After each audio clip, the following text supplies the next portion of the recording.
কই গো বৌমা, এক কাপ চা দুটো বিস্কুট দিয়ে যাও তো। এ দেখেন, লেন আপনার চা আর বিস্কুট।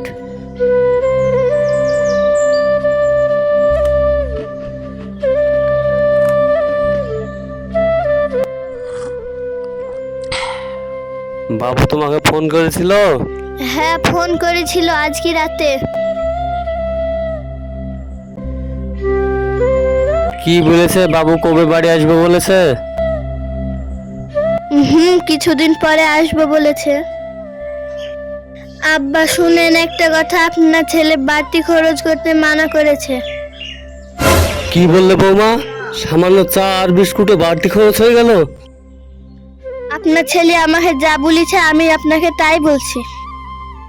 কি বললে? আমার ছেলে এ কথা কোনোদিনও বলতে পারে না, আমি বিশ্বাস করি না।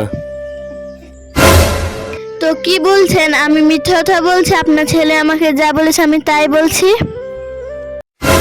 বুড়ি হয়ে গেছে, তাও শরীরে তেজ যাচ্ছে না। হ্যাঁ, কি বললে বৌমা? থাকবো না আমি, আজই বাপের বাড়ি চলে যাব। সারা দিন রাত কাজ করতে হচ্ছে আর মারও খাতে হচ্ছে।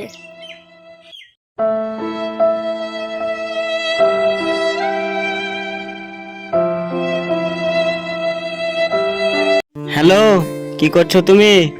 ভালো আছো তো? আর ভালো থাকবো কি করি? তোমার আব্বা আমার গায়ে হাত তুলেছে, তার জন্য আমি বাপের বাড়ি চলে এসেছি। আমার আব্বা তোমার গায়ে হাত তুলেছে? আমার তো এই কথা বিশ্বাস হচ্ছে না। আব্বা তো কোনোদিন কাউরে গায়ে হাত তুলেনি। তবে কি আমি মিথ্যা কথা বলছি? তোমার আব্বা সত্যি আমার গায়ে হাত তুলেছে। তাহলে নিশ্চয় এর পেছনে কোনো কারণ আছে।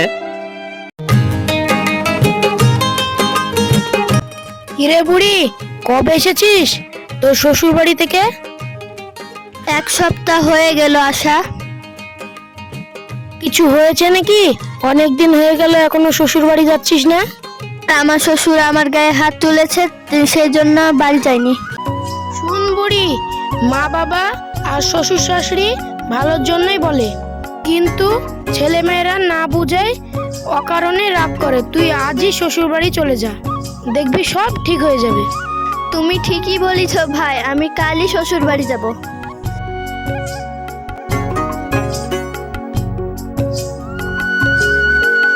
পরের দিন সকালে শ্বশুর বাড়িতে।